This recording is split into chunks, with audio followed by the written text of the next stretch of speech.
mungkin Anda hari ini juga mengalami, tidak sedikit orang yang mengalami riset atau kembali riset gitu ya. Bahkan belum sempat bergerak banyak kerugian yang dialami karena masih banyak yang gagal paham.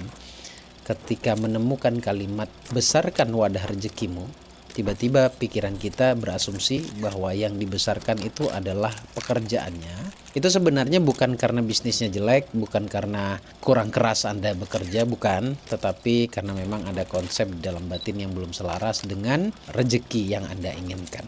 Nah, bagaimana cara membesarkan wadah rezeki? Poinnya ada di pikiran, emosi, serta keyakinan. Bismillahirrahmanirrahim. Assalamualaikum warahmatullahi wabarakatuh. Selamat malam ayah bunda bang kakak dimanapun Anda berada, khususnya yang nonton siaran langsungnya ya. Dan saya juga ingin menyapa teman-teman yang nonton siaran ulangnya. Selamat pagi, siang, dan malam, kapanpun, dimanapun Anda menyaksikan video kali ini. Intermezzo dulu sebelum kita lanjutkan materinya. Penting banget untuk menonton video sebelumnya karena ini ada kaitannya dan ini sebenarnya level berikutnya untuk untuk bisa memperbaiki diri, kemudian memperbaiki kondisi finansial juga. Video sebelumnya membahas tentang ruang kesadaran sebenarnya ya. Kenapa hidup semakin sulit, kok ada orang hidupnya mudah, kok ada orang yang hidupnya sulit, terus cikal bakal permasalahan itu lahirnya dari mana, dan itu saya jelaskan semuanya di video sebelumnya. Penting dan wajib bahkan untuk Anda tonton ya. Baru setelah Anda nonton video sebelumnya, Anda bisa ikuti, simak baik-baik video yang sekarang. Nah, kebetulan materi yang akan saya angkat kali ini adalah bagaimana caranya membesarkan wadah rezeki. Karena masih banyak yang gagal paham. Ketika menemukan kalimat besarkan wadah rezekimu, tiba-tiba pikiran kita berasumsi bahwa yang dibesarkan itu adalah pekerjaannya, atau lebih dikuatkan lagi, dikeraskan lagi kerjaannya, atau juga ada yang beranggapan bahwa membesarkan wadah rezeki itu dengan memperluas bisnisnya. Sekali lagi itu tidak salah. Tapi ketika hatinya belum berkesiapan, maka kita boleh lihat kok. Kita boleh lihat, mungkin Anda hari ini juga mengalami, tidak sedikit orang yang mengalami riset atau kembali riset gitu ya. Bahkan belum sempat bergerak banyak kerugian yang dialami. Itu sebenarnya bukan karena bisnisnya jelek, bukan karena kurang keras Anda bekerja, bukan, tetapi karena memang ada konsep di dalam batin yang belum selaras dengan rezeki yang Anda inginkan. Jadi perlu adanya keselarasan. Membesarkan wadah rezeki itu bukan terletak pada fisik, tetapi pada pikiran, pada emosi atau perasaan, kemudian yang terakhir bicara tentang keyakinan. Ini sebenarnya urutannya ya, bermula dari pikiran dan nanti apa yang kita pikirkan itu akan berubah lagi menjadi perkataan, kita akan mengucapkan apa yang kita pikirkan. Kemudian dari apa yang kita katakan kemudian kita akan mengerjakannya dan kemudian akan menjadi kebiasaan dan mewujudlah menjadi kondisi realita. Memang semuanya bermula dari ilusi pikiran saja. Ya, ketakutan itu hanya ilusi, tapi anehnya ilusi ini ketika diulang-ulang membentuk menjadi realita. Nah, bagaimana cara membesarkan wadah rezeki? Poinnya ada di pikiran, emosi, serta keyakinan. Itu di keep dulu, itu dipegang dulu. Nah, sekarang cara untuk membesarkan wadah rezeki yang pertama adalah latihan merasa layak. Tidak sedikit teman-teman ya. Kita boleh cek ke perasaan kita masing-masing. Baik itu yang benar-benar sedang dalam kondisi minus finansialnya atau sekarang kondisi finansial aman, tapi sebenarnya tertanam rasa ketidaklayakan akan rezeki yang sebenarnya sudah Allah siapkan untuk kita. Saya mau berikan contoh begini. Tipe atau contoh orang yang rasa tidak layak itu adalah ketika dia berkeinginan, oke? Dia berkeinginan apapun itu, baik itu mungkin dalam bentuk uang ataupun dalam bentuk benda gitu ya. Karena saya pernah mengalami itu, saya pernah merasakan itu. Ternyata itu menjadi pokok permasalahan juga. Saya berkeinginan angka, ingin mendapatkan uang, ingin punya penghasilan sampai di angka 30 sampai 50 juta sebulan. Karena kondisinya sangat tidak memungkinkan, bagi saya itu sangat tidak mungkin. Dan gak tahu kenapa muncul juga perasaan maksudnya, kayaknya saya gak layak deh untuk pegang segitu banyaknya uang itu. Mau dari mana lagi? Jalannya dari mana? Dan pertanyaan-pertanyaan itu muncul. Dan bantahan-bantahan itu muncul di pikiran saya. Jadi bukan orang lain yang membantah keinginan saya, tetapi diri saya sendiri yang membantahnya. Dan ternyata inilah problem terbesarnya. Semakin saya ngerasa tidak layak akan apa yang saya inginkan, semakin tidak mungkin saya mendapatkan apa yang saya inginkan. Jadi merasa layak itu penting. Gitu ya. Ini berhubungan dengan mental, iya. Ketika orang ngerasa tidak layak atas keinginannya, atas impiannya, sebenarnya mentalnya sedang bermasalah. Saya nggak mengatakan di sini gila ya. Artinya secara mental dia bermasalah. Jawabannya ada di video sebelumnya. Itu jelas banget dan gamblang banget saya jelaskan di situ. Poinnya melatih diri dan melayakkan diri ya. Melatih diri untuk melayakkan diri. Itu yang pertama. Kemudian yang kedua, ubah respon Anda saat Anda mengeluarkan uang. Ini bisa ditebak sebenarnya teman-teman ya. Saya berharap tebakan saya salah, tapi alhamdulillah nggak pernah salah gitu ya. Ketika kita mengeluarkan uang, pikiran kita atau jika pikiran kita muncul uang saya berkurang. Ini masalah loh teman-teman, masalah banget. Misal ketika Anda belanja ngirit-ngirit banget gitu ya. Ini coba Anda perhatikan baik-baik.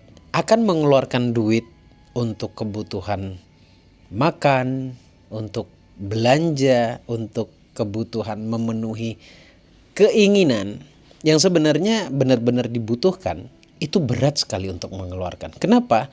Karena di pikiran tertanam, ini kalau saya beli ini uang saya jadi berkurang. Nah, ini jujur penyakit batin yang harus lepas. Ini mempersempit wadah rezeki teman-teman. Jadi kalau Anda berada di posisi itu, berarti Anda sedang mempersempit wadah rezeki Anda. Saya pernah mengatakan begini, coba deh, dicoba dulu ya. Jangan dibantah dulu, dicoba dulu. Setiap kali mengeluarkan uang, untuk apapun itu, baca ya. Baca, ini amalan yang saya amalkan selalu bertahun-tahun. Bismillahirrahmanirrahim. Allahumma salli ala Sayyidina Muhammad. Ya Allah ya Razak, Dzul Quwwatil Matin urzukni.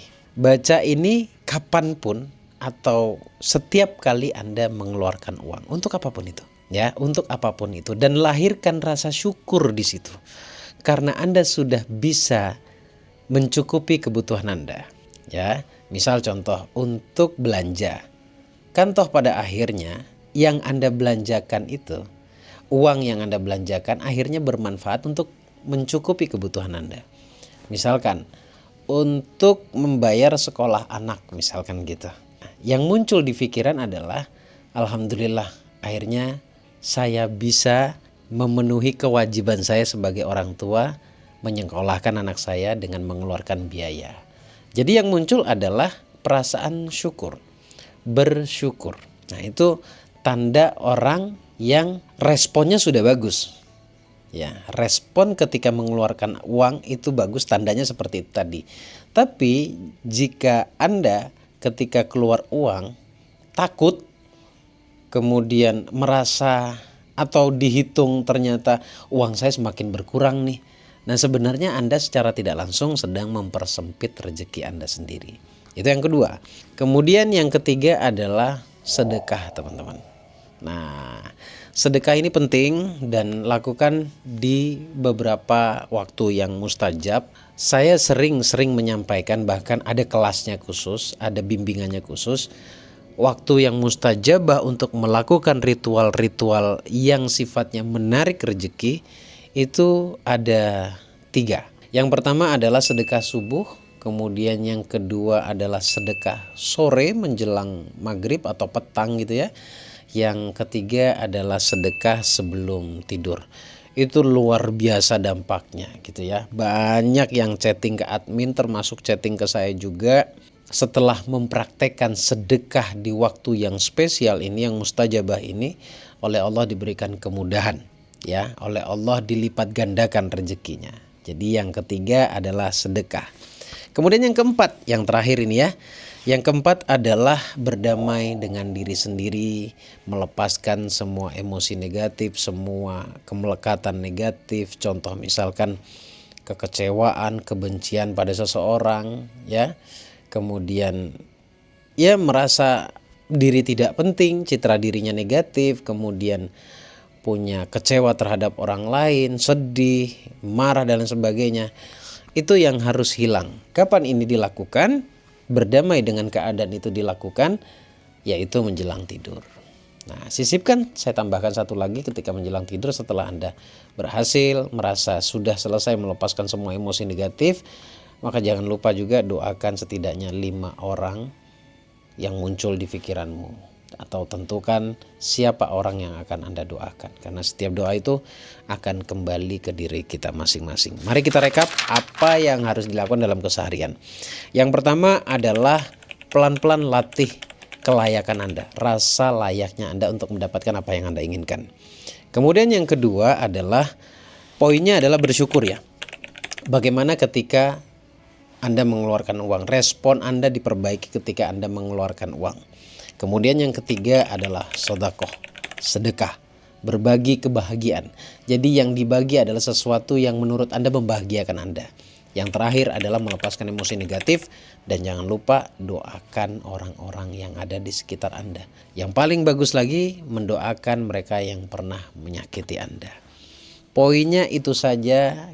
Kalau Anda lakukan 21 hari atau 1 bulan, Anda lakukan rutin seperti ini, dan tentunya hilangkan keluh kesah. Anda harus tirakat rasa selama 1 bulan selama Anda mempraktekkan ilmu ini, dan Anda bisa lihat hasilnya, bagaimana rezeki datang kepada Anda, bagaimana pola rezeki datang kepada Anda, dan bagaimana Anda menciptakan wadah rezeki yang lebih besar daripada sebelumnya.